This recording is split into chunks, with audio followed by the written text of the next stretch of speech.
Shiatsu related that you would like to talk? Right now I try to bring up this topic, common errors in Shiatsu, but it's very funny because I seem to be the only person interested in this topic. So I don't know why, but maybe because some of the practitioners thinks that you cannot have errors, so there's no question about it. I thought because in Shiatsu the people have in mind we are looking for harmony. We are striving for harmony, and if you're striving for harmony in your method, you don't get into discussions. So you always try to smooth it out, but. I think we have kind of a gentleman agreement to not raise critical questions. But and what makes you raise questions? What is the root of this impulse? The root is because I think Shiatsu is dispersing too much.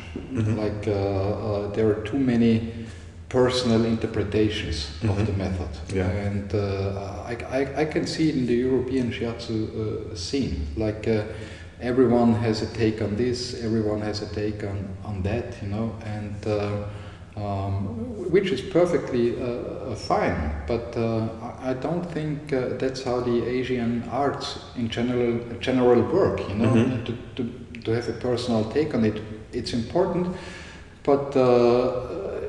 Before you have a personal take on it, I think you should stick to principles or stick to one method or stick to one teacher for a long time. Maybe like in the traditional idea, you know it from the martial arts movies, it was always like that, before you begin to study, you have to sweep the floor for 7 years. So that was the idea. Yeah? So you think that's missing, the floor sweeping?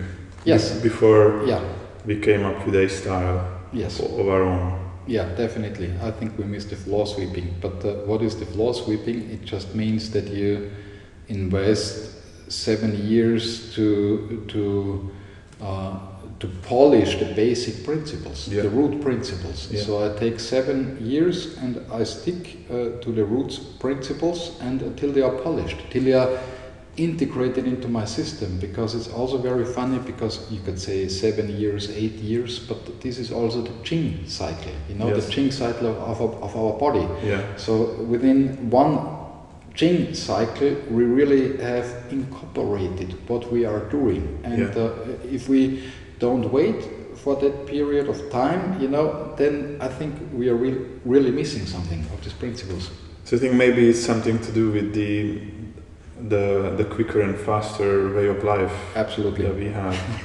Like the impatient of just striving for anything better and newer and bigger and higher. I think there are 2 points which make it difficult to encounter Asian arts in general, not only Shiatsu. One is what you said, we want to have everything and we want to have it fast. So we lose the factor time. We lose the factor time. It was very funny because last week I had a talk with a good friend of mine, and he's very much into traditional karate. And he said he is a sensei, and the sensei is about 90. And their way of thinking, I show you one technique now and come back in 20 years. Yes, practice it 20 years, and after 20 years you can come up with some questions. Maybe this is a little bit too traditional, but the idea, I like the idea very much. And I can remember in my Shiatsu training when I was very young, I worked with Japanese people because I always liked to let's talk about it. I'm eager to hear that. No, and it was very funny because then you're in a Japanese class and the master says, yes, now we talk about the wood element, and the wood element is the yin element. It's the most yin element. And I was like, what? No, it's small yang, it's the rising of yang. How can it be that it's yin? And I was like, like the master, he just smiled. He never explained? No, he said, take your time. take your time. And but that was a situation that triggered me very much. You know, like now I can see. I think it's the most yin element. Now wow. I can see it. Yes, but back then it was like, yes, you know, you have like the water element, it's the biggest yin and stuff like that. But no, it's not true. It always depends how we see it. But if you think of spring, it's so flexible. You know, it's so flexible. It's so, everything is so soft. You know, then the spring makes the yin visible. You know, it makes it touchable. Yes, maybe there's more yin in winter. That's perfectly true. But in winter, it's everything is like, you know, clumsy. But still, the master said the spring is the wood element is the most yin. Yes. Yeah. So probably that arises the question in your head, and then what to do with the water? Yes, but what I wanted to say is sometimes you need time. We need more time, and I think I think you know it best. You know, like people. If they study something, they are always looking for the fruits. Yeah. But they forget. Common mistake. Yes, but they forget you have to invest in the roots and in the trunk, and then the fruits come on its own. But and in Shiatsu it's the same. So our basic education, I think, in Europe is about the basic education is between 2 and 3 years. So that amount of time. But with 2 or 3 years, you learn the method. What does this mean? You learn the method, so you learn the framework. Yeah, you learn how to touch someone. You know, maybe you learn about the meridians. You know, but just roughly the outline where they are. But that's just the superficial part, and I really think we would need maybe 2 or 3 years more, you know, to make this framework alive. But still, if you make it alive, so that the meridian is not just a line on the body, but you have a connection to it, you can feel it, and also you know what you can do with it, you know. But still, if you master that. Let's say 6-7 years, still you're talking about the foundations. And but what happens is most of the people finish after 2 or 3 years, and which is fine, and then they start to work. And but what I see, you know, they start to work, but they don't really continue to study. Or if they continue to study, what they do is, I do this postgraduate training, and I want to look at this person. And going to the workshops. Yes, but too many different styles. So, you know, you don't even have integrated the foundation, but it's like raising a child, you know, and you're 3 years, and suddenly you're talking to 10 parents, and every parent says, oh no, this is right, you know, this is right, I see what you mean. But that's the idea, you know. You're a 3-year-old child, and if you hop around like workshop hopping or master hopping, it's you have tourism. Yes, it's kind of that. I was like that too, because of course, you know, you're after 3 years you're kind of bored, and then you want to have this, you know, these fancy techniques. And it's interesting you're saying this, because I graduated in 2017, and I actually only participated 2 workshops only since. Yeah, Shiatsu related. It was because, and that was because I wanted to see those teachers, because I heard a lot, like Mr. Rappenecker and also Herbert, to see how they, because they visited Hungary, and then I was like, I'm still need to dig deep into the basics, and I tend to go back actually the most basic techniques I learned in the first year or the second year maximum, but nothing more, to be honest. Maybe it's no, but I think because you have a background, you know, from Neigong, Qigong, you have a background, so you understand the mechanism. So it's better to stick to the basics and till they are integrated, and then you build upon those basics. So I think because you already had another approach, and probably. But if you look around in the Shiatsu world, and I was no exception, you know, I was like, but then. And then, after seeing, I don't know, 15 masters, so what do you really take home with you? And sometimes For me, it caused more problems because, you know, what should I integrate? Like maybe this technique, this idea, this, and then you kind of get a mix. It's really like a child growing up and 15 parents telling the child what to do. And so you need to be a very strong child that you can handle that. You know, if you're a fragile child, I think you lose yourself, and maybe this is what's happening. But because and then people, but this is kind of our culture, as you said, also like, you know, the culture of diversity, and especially the culture of the individual. With the culture of the individual, so everything has to be individual. So of course, you know, it feeds the idea. I make then my individual shiatsu, but the biggest problem is, like if you haven't integrated the basic principles and then you hop around, you know, I think you don't become strong in your roots. And, and if you don't become strong, it's easier to get lost, because people, you know, they keep on working, you know, they do their practice, they treat people, and okay, sooner or later they will see something is happening, results, you know, maybe results in this direction, results in that direction, but they are not understanding the underlying principles, why they have results, and why maybe this happened. And then comes the point of personal interpretation. You know, maybe do something, result or maybe not result, and but as you don't understand the mechanism behind it, then you bring in like personal interpretation, or at least there is a gap. You know, there is a gap, and there was a period in shiatsu when people tried to fill the gap. With what? With osteopathy, cranial,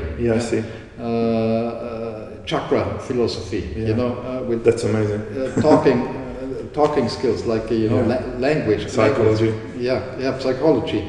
So we try to fill in these gaps, and this is why we have a situation right now where we, you know, if you look around, it's always also under the practitioners shiatsu and, you know, I do shiatsu and shiatsu and shiatsu and. So something like a mixture. If you let me be a little bit pragmatic here and be the real beginner and asking, like, because I feel like that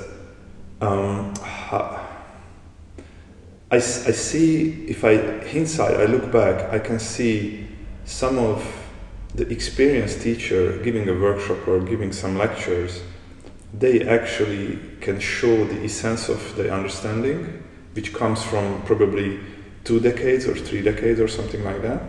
And sometimes I see, maybe it's a mistake, maybe not, I don't know yet, that they don't give you the bridge. Like being a beginner, you go to a workshop, and maybe this is where your concept comes in, to have stronger roots. So if I don't understand my roots, if I don't understand the basic principles, I can't really jump that distance to the essence of your teaching or someone else's teaching, because I've never done those mistakes myself. And I can see why you also feel enthusiastic about sharing this, because you want to tell people, look, you have to go back and do this because I have experienced this truth. But do you think the generations behind you are going to listen? I don't know. Maybe. But you know, first, as you mentioned it, I think you have to have it in your shiatsu career list to have seen Wilfried, for example, once. Maybe it was too early, maybe not, but you have, I've done a Rappenegger workshop. You have to do that anyway, so everyone has to do that, because he was kind of a pioneer. So I think there are some things you just do, you know, just because it's part of, I don't know, of the game, or that it's just nice. On the other hand, it's very funny. I think everything goes in circles. Definitely. So you know, you can see it. I have a daughter. She's 23 right now, and and you know, all the freedom in relationships, you know, and sexuality, and everything is possible. She grew up with this kind of trend. But now what I can see also, people are going more back, like to like single relationship and long-term relationship, even the idea of marriage. But so everything goes in circles, and maybe we'll have that in traditional systems too, also, like Shiatsu. That we have like this period of massive expansion, and but then if there is an expansion, I think you just can expand as long as you have kind of substance behind it.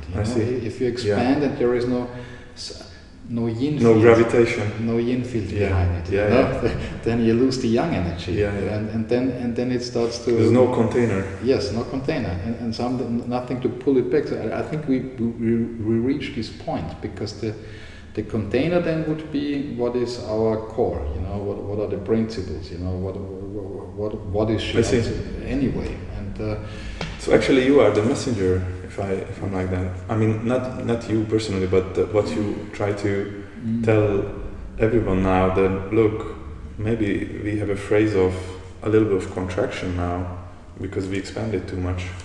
Yes, but maybe it's just my take on it. But I can see that. I think, and it's not me, it's not Mike judging it, not me judging it, but according to Asian philosophy, and I think according like to the core principles, yes, there are mistakes.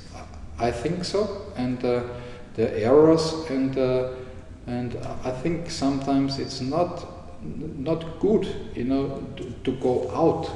Like many teachers are influencers, and if you are an influencer and you try to, let's say, sell or present your personal take, which is fine, of course, which is basically fine. I mean, you're allowed to do that, but maybe the older I become more traditionalist. So I think we also have kind of at least, respect or responsibility against the tradition. But then the next question is, to which tradition? Yes, to which tradition? And it's I can hear European teachers saying, it's easy, it's easy. You don't need to learn anything. Everyone can do it. And I think that's bullshit. It's not easy at all. I mean, no, it's not. It's definitely not. I depend on what, everyone can touch someone, of course, that's easy. But if you say this is Shiatsu, you can do it. And no, it's so easy also to, to become, to get into a neutral mind state. It's easy. Well, show me the method. I would love to have it, because I'm struggling with it for a long time. And I don't think that's respect to the tradition of the Asian arts to go there and say, it's just easy, you can do it. Yes, you can do it. But maybe this is where it comes in, the experienced teacher's point of view, because from their point of view, some subjects are easy. But if you tell this to beginners, maybe you can mislead them. I mean, this is how you can select your words of teachings when you try to tell them, look, this is easy, you should be free, you should be expansive, you should be you should be merged with nothing. But that's something like a high-minded idea which comes from a lot of practice, which maybe they forgot that they have done before. Yes, that's a very good point, because but then I think it's I always refer to Eckhart Tolle, yes, because I see him this way, like he says it's easy, the present moment, it's everywhere, you just have to change the level of perception and you got it. Yes, for him it was easy, but how many people are following Eckhart Tolle? How many? I mean, millions, yes. Do you know George Carlin, actually? No. You know him? Yes, from the name, yes. Yeah. But I will just have a funny idea once you finished. But then, how many people really, out of all the followers of Eckhart Tolle, how many people, jumped into the moment, really, like full realization? Yeah. 1%? Yeah. I don't know. I think you would recognize it if there were more. So I see. I think you cannot say something is easy if you have millions of followers and you have a percentage of, not even 1% who can do it. I think you should rethink yourself. Honestly. If it's easy. Yeah, I mean, I'm a small, smug against Eckhart Tolle, but anyway, you have so many followers, and how many people, and then it's different because people, and then we get the mix up of the definition. What does it mean, mix up? Because many people think, yes, I'm mindful, so I'm in the present moment, which of course is right, kind of, and it's helpful for your life. Yeah. But I think it's not the definition of real awakening, to be mindful in the moment. So. Of course, here he does a tremendous work and helps a lot of people, but I think to get this conscious state, it's not easy at all, as you said. For me, those persons, I think we share the same view here. Maybe he lived in a cave in his last life and meditated for 12 hours a day or 20 hours a day. Who knows how much work he has done. So he had to build up a lot of things, and in this life, he came to the moment where he could let it go, and then the doors opened. Like I said, he was sitting on a bench, and he was desperate, and he was at the point of letting go, and then everything happened. But in Shiatsu too, it's like what I heard. It's easy to gain satori. It's easy. Yes, it's easy. Yes, and then what I heard is, satori, it's easy to get deluded also. Yes, satori is the most. Individual state you can attain, which I think is also funny, because I think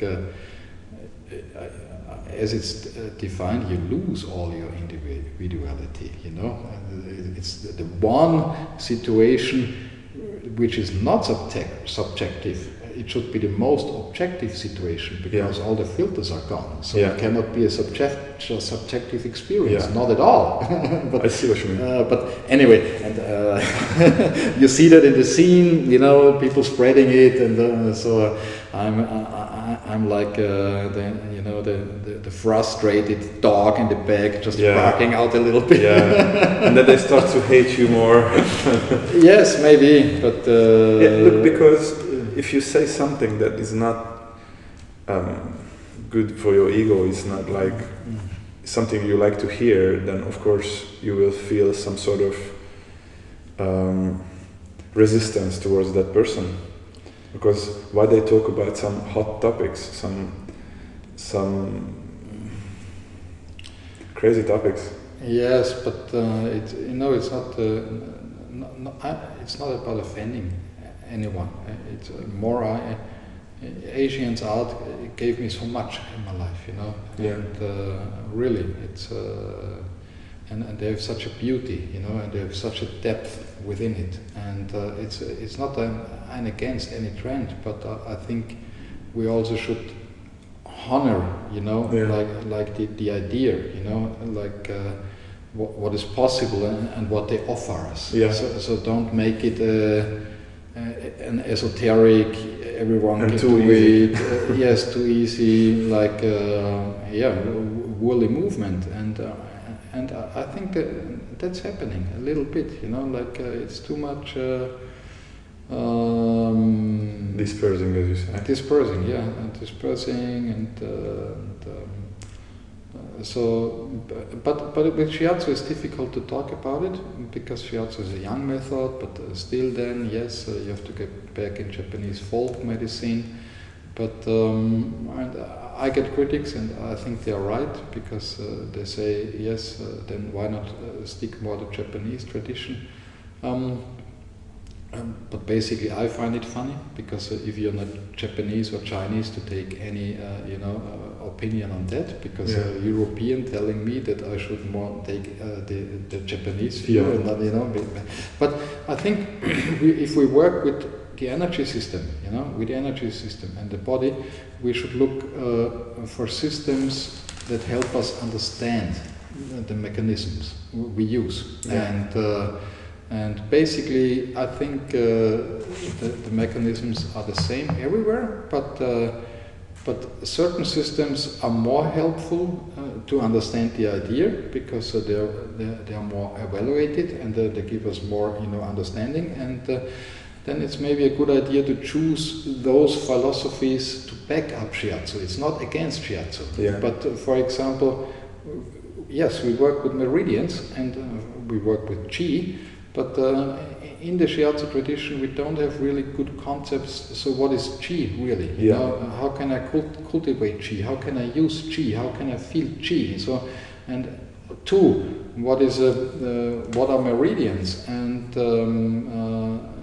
very funny because I think, for example, the Masunaga system is wrong. Yes, I think it's wrong. It's not wrong in that idea, but it's not a channel system. Yeah, it's not it's really something else. It's something else. Yes, yeah. It's a map of resonance, which is right, which he also called it like that, Yeah. But for a very simple example, because and I come from a very strong Masunaga tradition, I have to say, because Thomas Nelson was direct a student of Masunaga, so it's a Masunaga. That's a topic I would like to talk about. Yeah, but then all the Masunaga people say, yes, you need the stomach meridian on your arms in order to eat, because that's the function. Yeah, but it seems like a total nonsense. No, the idea that you need a stomach meridian maybe on the arms to eat, I think the thought is, okay, I could leave it. I could leave it like that, yes? But then, where is the stomach meridian? Yeah, in Masunaga, it's here. So my question is actually... You throw it up? What happens when you make a meridian active? Yeah. What happens?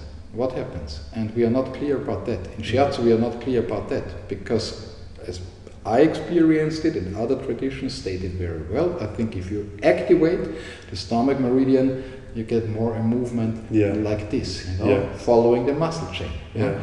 So actually, it leads your hand away from your mouth. So how can you say that you need a stomach meridian, to sounds eat? Funny. No, but then if you watch the system from him, and you will find out many things like that. But it's not against him. It's just that I think we should question it, because I think it would be very funny. Think of a chiropractic doctor. And this one very famous chiropractic doctor. And he came up with the idea that it would be much better if we also have a spine on the front. Because if you treat the spine and it's just on the back, it can be difficult, especially if you have spine problems. Mm-hmm. So he came up with the idea that we have a real spine on the front, like we have a second spine on the front. Yeah. So he made his own system, Wow. Another spine on the front, the knee up on the elbow, the elbow to the knee, because it makes your treatment more. It's something like a holographical idea. Yes, so close to it. But stop. Would you buy into that idea that we have a second spine here on the front, a real second spine? Would you buy into that idea? Hardly. Yes. But then, why we buy into the idea of the Masunaga meridians? I see. Why do we do that? Yeah. Why do we do that? Yeah. I think it's a... because it's a strong influence. Yes. Because we could say that, okay, you cannot see meridians. It's very easy. Yeah. If we talk about the spine, you could feel it, so no problem. But if you meridians, you cannot see it, which makes it a little bit difficult. But then again, we have energetic laws. Energetic laws. So I think one law is the microcosmos reflects in the macrocosmos, or what is inside reflects on the outside. So if we have a physical anatomy, we also need to have an energetic anatomy. Yeah. And the energetic anatomy has to be the mirror of the physical anatomy. Yeah. Yeah. It has to be really like the mirror, And if we would say energy creates matter, we could also say we have energetic anatomy, which creates our physical anatomy. Yeah. But in both cases, the energetic anatomy cannot be like subject of a personal take, of a personal interpretation. There must be a very clear structure, because like, everyone has a spine. Of course, the spine might look different, a little bit different, but basically it's a spine. Yeah? You would not say it's like, I don't know, something like... I see what you mean. So, and then also the energetic anatomy should be, should be very clear, mapped out. And I think it's a funny idea then to come and have a new take on this anatomy. Yeah. It would be like really having a new take on our physical anatomy. And we should research more in that direction, because then I think you can see there are similarities in most of the systems. Like every system has a kind of a central channel, like Zhongmai. Yeah? Every system has kind of this central channel, every energetic system. Yeah. So, and even in the Indian culture, they have like kind of a Zhongmai. Yeah. So, and every culture is kind of energy fields. Yeah. But maybe 7, maybe 3, maybe I don't know. 72,000, it doesn't matter. Yeah. But so every culture, so we should put all those, overlap them, and I think then we would see what the energetic structure really is. Yeah?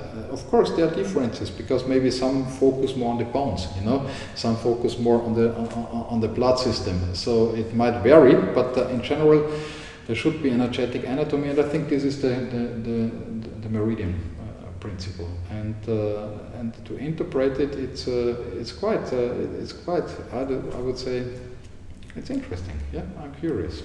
Why? why are the differences also? But no, why? But why you come up and say yes? Now suddenly you have 6 meridians more on your hand. Do you think it has something to do with consciousness? I mean, the manifestation of the consciousness sometimes appears on the energetic level and can appear on the physical level. And let's say, like the Tibetan tradition, Chinese tradition, and Hindu tradition, maybe their consciousness is a little bit different. So that's how you end up with a little bit different energetic model, for example. Yes. Because surely they don't have the same. Of course, that's what I meant. Maybe it's their take, or like a slight different viewpoint on this or that. But I think they all share, community.